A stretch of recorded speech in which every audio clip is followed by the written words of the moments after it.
Hello, I'm Christine and this is Viva, and I'm going to be reading you this story about Viva when he was looking for one friend. Viva the Cathedral Cat sat listening to his person talking to her friend. She's lucky to have a friend, he thought. I wish I had one. A friend? Viva sat up straight, his eyes wide. Of course, that's what I need. But where will I find one? Beaver doesn't live in the cathedral, but he visits it most days and meets lots of people.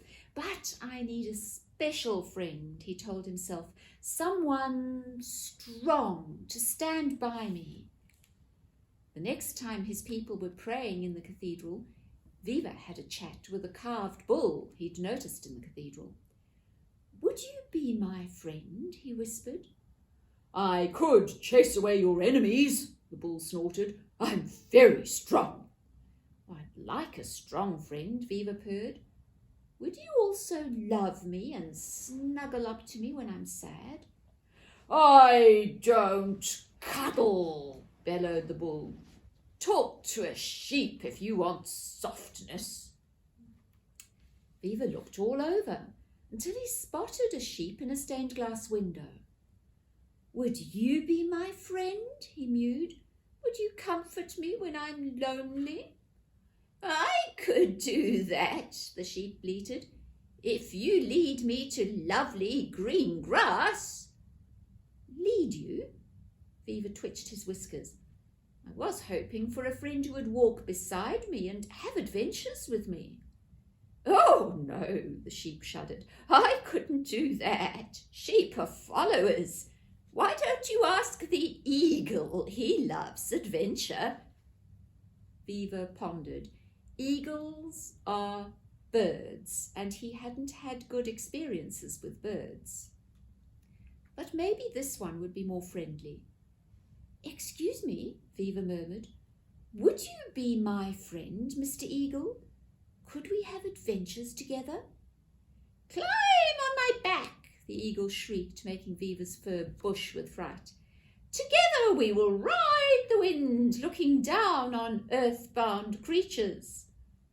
That sounded a bit too adventurous. Beaver thanked the eagle politely for the offer, but explained that cats prefer to travel on the ground. Well, the eagle sniffed, if it's earth creatures you want, then try the fossils. They live in the stone behind the altar. Beaver raced off to find them. Beaver hadn't heard of fossils before and had a bit of trouble finding the creatures who'd been trapped in mud millions of years ago and now live in stone. Would you be my friends? He asked eagerly when he spotted a few. What a disappointment. The fossils could talk about nothing but mud and stone, and they very quickly had Beaver yawning. One fossil noticed, and in a gravelly, gurgly voice it suggested, why not to try the swan? Another bird, Beaver sighed. Does she fly high? Oh, no, the fossil assured him. Well, she can fly, of course, but she prefers not to. Beaver plodded around the cathedral for a while until he found the beautiful bird. Oh, we'd look good together, Beaver mused, for he was rather vain about his beautiful black coat. The swan was certainly more interesting than other birds Beaver had met. She was happy to travel with Beaver and assured him that she wasn't very interested in flying. I far prefer being in the lovely, cool water, she confided. Water? Beaver mewed and backed away, horrified. I hate water. Well then, the swan tossed her long neck. You obviously have no taste. You'd better try the dragon. He doesn't like water either. He says he prefers to be warm and dry. Warm sounded good to Beaver, who was feeling rather tired, and he trudged up to the dragon. Excuse me, he mewed, I'm looking for a friend. Would you be my friend, please?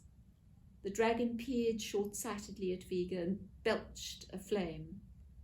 When Viva jumped back out of range, he chuckled, a hot, flickering laugh, and hissed, "Little creature, you're a cat. Stick to your own kind. Talk to the lion and leave me in peace." A lion. Of course. Why had he not thought of that? Viva looked around. There were several lions in the cathedral, and he chose one carved into the woodwork. "Friend," the lion roared, "I am the king of beasts. You may serve me if you like. You will be expected to do everything I say, of course. I will be kind if you are obedient." "Thank you," Beaver muttered as politely as he could. "May I have a little time to think about it?" Beaver trailed to his favourite cushion at the altar rail and curled up. It seemed hopeless. Would he ever find a friend? Just then the people began to sing. "What a friend we have in Jesus." Beaver's breath caught and he sat upright. Jesus? Could Jesus be my friend? A gentle voice spoke out of the air around him. "I am already your friend, dear Viva, dear little cat. I made you as you are, and I love you. I always have. I walk beside you every day. I go with you when you explore. I listen to your thoughts and revel in your plans. I sit beside you when you snooze in the sun. I dance with you when you chase the wind, and I climb the trees with you. I am always with you. All you need to do is include me. Stop leaving me out." Viva bowed his head, a mixture of shame and joy flooding through him. He was a cathedral cat and he hadn't known. He'd thought that Jesus, being a person, was only interested in people. "I'm so sorry, Jesus," he breathed. "Please forgive me for leaving you out. Please go on being my friend." Warmth, laughter, and wonderful lightness filled him. The colours shining through the stained glass seemed brighter as all the cathedral animals sang their own songs of joy, and Viva purred a deep, heartfelt, loving purr for his friend, Jesus.